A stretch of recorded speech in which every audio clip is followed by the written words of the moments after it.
Hi everyone, thank you so much for joining this latest Rider Pilates session where we're going to be working with resistance bands. These bands are great for helping to develop and improve strength through the range of movement we have in different parts of our body. They're also really good at highlighting differences between left and right which you didn't necessarily know that you had. Ideally you're going to have two different types of bands. You're going to have one that you've got into a loop and one that you've got straight. If you're using a standard band, this sort of length is about ideal. This one's blowing away in the wind, and this is about the ideal length that you need. Go for the resistance that works best for you, so don't feel that you've got to force yourself. If you haven't got a band, something like a bungee strap or a very stretchy pair of tights will do the trick nicely as well, so you don't have to have resistance bands to do some of these exercises. Okay, so let's get started, making sure your body is really set up, ready to go before you start exercising. So standing here, you're going to be thinking of good posture, a nice elastic spine, just helping you to float upwards without getting fixed and rigid and tense. Make sure your arms and shoulders are relaxed and you've got equal weight through your feet. Then soften through your knees, bring your arms up above your head, and you're going to reach up with one arm for a nice big breath in and a stretch. Breathe out and then reach up with the other arm. Big breath in and a stretch. Apologies if my hands are disappearing. You want to keep your knees really soft because that means that you're going to get that stretch all the way down into your foot. If your knees are rigid, you'll get the stretch, but it stops around here. Your pelvis acts as a bit of a block if your knees are soft and you're not able to move through the rest of your body. Okie doke, let's have you at the end of your mat facing downwards. Feet together-ish, knees once again soft, hands on the front of your thighs, tuck your chin into your chest as you slide your hands down towards the floor. Take a nice breath in at the bottom, breathe out, tuck down with your pelvis, and then you're uncurling up through the whole of your spine. Your chin is the last bit to come up. And again, slide yourself down. Really feeling that you're moving every single vertebra through every section of your spine. Another breath in at the bottom. Breathe out. Tuck down through your pelvis and then feel that you're stacking through your low back, mid back, upper back, through your neck, and your chin comes up last. We'll go down one more time. Chin into your chest, curling up as tightly as you can as you go all the way down. Breathe in. You're going to breathe out and you're going to go down onto your mat, and we're going to start off on your front, and you need for this one your straight band, and I'd like you to have it behind your back. So it's a little bit tricky to get into position, but this is a really good exercise once you get into position. I'm going to do it with my arms out to the side. If you find this is a little bit uncomfortable there, you can do it further down with your hands a little bit more down by your sides, but if you can get your arms out to the side, that would be really good, because we're going to do your hundreds. So before you start, bring your shoulder blades back and down so that you lift your shoulders away from the floor. Bring your tummy away from that little imaginary puddle of water underneath you, and bring your pelvic floor lift onto floor 3. And then you're going to pat those imaginary puddles of water by your sides. Try to focus on keeping the movement and all the work for this exercise through the upper half of your body. So watch that your bottom muscles, your glutes, stay relaxed. Watch that your legs stay relaxed. You're not finding that you're coming up like this, trying to hold yourself. You want to be holding your shoulder blade position with your shoulder blade muscles, your tummy slightly away from that puddle of water by using your tummy muscles, and also your low back muscles and some of your hip muscles. But keep your bottom muscles out of the equation and keep your legs relaxed. Watch as you're doing this that your shoulders don't start to sink down. Keep them back, away from the floor,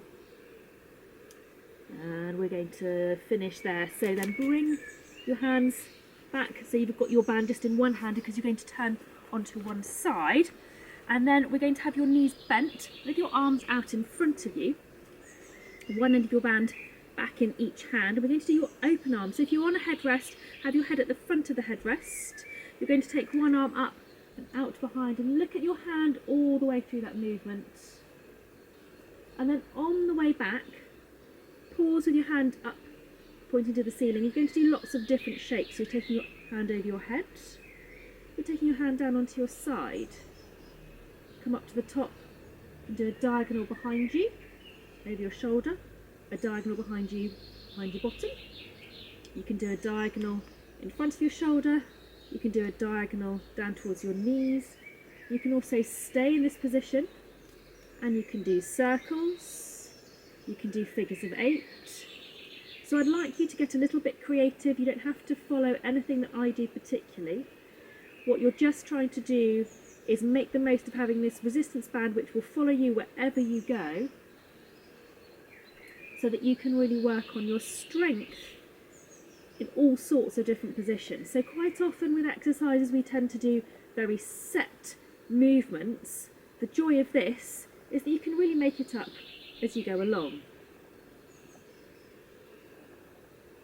The main thing as you're working on this is that you control the speed of all the movements that you do with your arm. Let's do one more. And then bring your arm back over down in front, and we're going to turn onto your back, and we're going to start with your hip twist. I would like you, if you've got a loop of band, if you don't have a loop then it doesn't matter too much, you need to pop your band around your knees.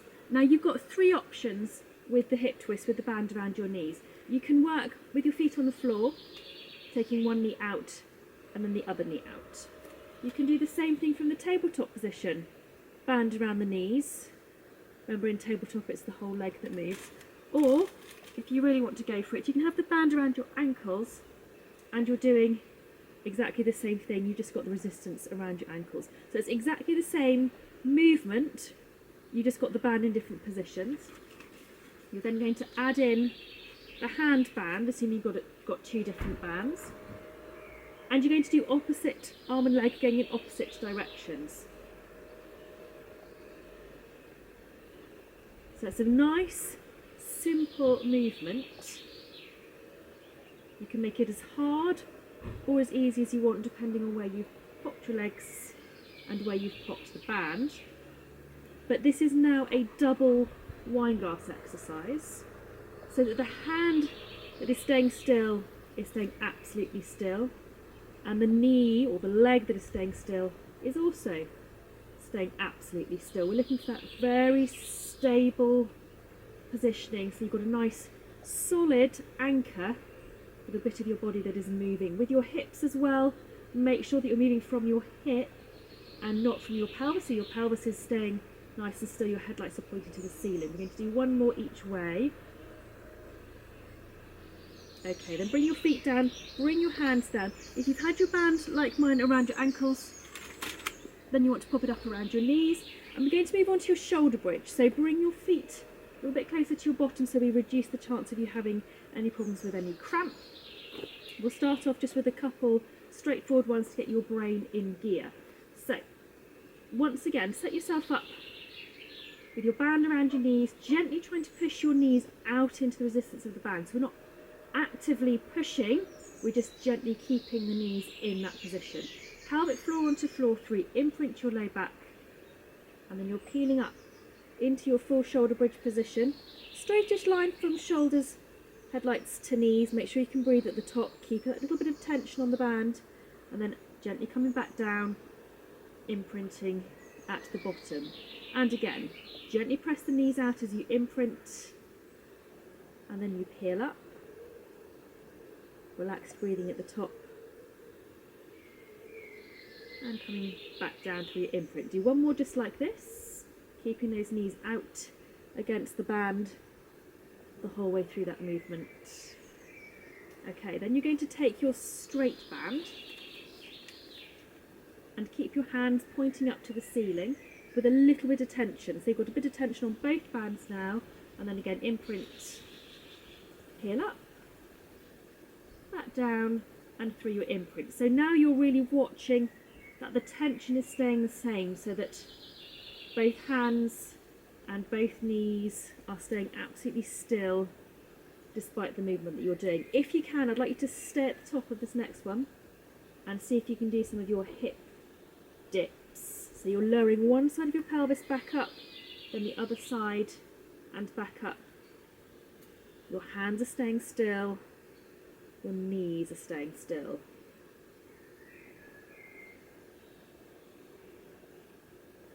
Remember to breathe. And with that stillness, you want it to be soft stillness, not fixed and rigid stillness, just soft stillness. One more each side of your pelvis, and then bring yourself back down. Have a little bit of a breather, get my teeth back in, a little bit of a breather for a moment. Got one more challenge to do for this exercise. You're going to come back up into your bridge position, knees out into the band, hands staying steady with their contact with the band, and then see if you can do a few of the knee extensions. So the challenge here is to keep that little bit of tension on the band, so that as you straighten your leg, your knees don't come in and start talking to each other. You also want to keep your pelvis level. In addition, you're keeping your hands as still as you can, so they've got that little bit of tension on the band throughout the movement, but your hands are staying still. Let's do one more with each leg. Last one. Okay, then you're going to bring yourself back down through your imprint and bring your hands back down. Okay, you take the loop of band off your legs because we're going to turn onto the side that you've not yet been on. And we're going to start off once again with your open arms. So arms out in front, knees bent wherever is comfortable. If you're using a headrest, head to the front of the headrest. As you take your top hand up and out behind, you're looking at your hand all the way through. And again, on the way back, play around with those positions. So over your head, onto your side, diagonal behind your shoulder, diagonal in front of your shoulder, diagonal behind your pelvis, diagonal in front of your pelvis, and then you've got circles. You've got figures of 8. Just get really creative. Remember, it's all about strengthening and improving that control in a variety of different positions in a way that you just can't do without the band, because when you're using the band, the resistance is changing all of the time, so your body has got to really adapt. I think it's really quite similar to how it can be with the contact sometimes. The contact, yes, it should be steady, but if your horse moves its head, if you're going over a fence, anything like that, that contact is subtly changing all the time, and you need to be able to respond to that subtly without throwing everything out the window that you've normally been training for. So it's really worth practicing for that out of the saddle. Okay, we are now going to come up onto your hands and knees, still with your band, with one end in each hand. Okay, and we're going to do your rotations in this position. So you're taking one end up above you, look at your hand as you go, slowly come back down, and the same to the other side.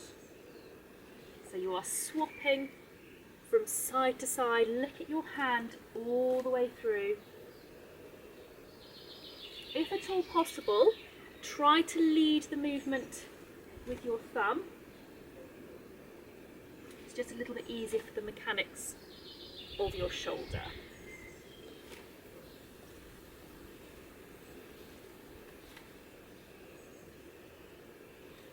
Keep it steady. We'll do one more each way, so keep it steady as you go, watching your hand all the way through. Super. Okay, we are now going to come up into standing. So if you can stand up without using your hands, that would be amazing. And you're going to stand on one leg if possible. And if you find it really hard to stand on one leg, you can do this on two, or you can do the halfway version, so you're standing on one foot with the big toe, the other foot resting onto the floor. Starting off, a little bit of tension on your band, shoulder blades back and down. You're going to turn out and in. Again, you guessed it, keeping it nice and steady. So you're thinking, you really want your body to be able to respond to those subtle changes that you might feel in your contact. You want your body to respond in a subtle, refined way with nothing too big and clunky and speedy. Okay, give yourself a little bit more of your band. You're going to turn your arms out and then come up. Bring them down and in. So you're going out and up, down and in. I want you now to be focusing on keeping relaxation and softness through your shoulders as you do this. So yes, this is hard work, you may be getting a little bit tired, but you're thinking of softness through your shoulders as you do this. Okay, we're going to swap onto the other leg. So start off once again, a little bit shorter band. And you're just doing that, turning out and in, thinking of keeping it steady. Your body is being refined but in control, so there's none of this being pinged around.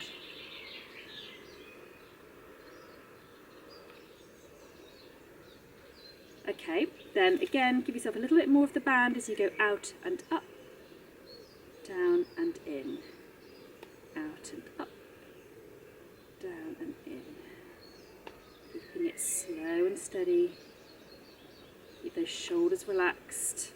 Remember, you want to be practicing out of the saddle, being able to move your body in lots of different ways, but always maintaining that degree of relaxation, so you haven't got tension that's particularly feeding down through the contact into the horse. Let's do one last one. Super. Okay, let's put your band on the floor. Just loosen off through your shoulders, have a little walk on the spot. Make sure you're not carrying any tension, having been working hard. Okay, then you're going to bring your arms up and out into a V shape, and then gently arc yourself backwards. If I do this from the side, you want to feel that you are really just creating an arc, so you're not just collapsing backwards, but as you arc backwards, you take all of the vertebrae gently backwards, each one doing this little bit, just like you did in the roll down, but just going in the opposite direction. Let's do one more. Gentle arc backwards, and then bring your arms back down by your side. Make sure you've got equal weight back through your feet. Your breathing is relaxed, your shoulders and arms are soft. You've got that feeling of growing an extra inch in height. And we're going to finish there. So thank you so much for watching. I hope you found some of these exercises really useful at highlighting differences between the sides of your body. Resistance bands are so useful for that. They're so useful for building strength through the range of our arms and legs in particular, and I really recommend that you try and use them perhaps a bit more regularly than you normally do. And a good way to try and remind yourself is to leave your band somewhere handy, maybe attached to a door handle or something, so that you see it and then you're reminded to use it, and you don't then put it away in a drawer and not use it for 6 months. So thank you so much for watching. Any comments, please let me know. Look after yourselves, and I'll see you very soon.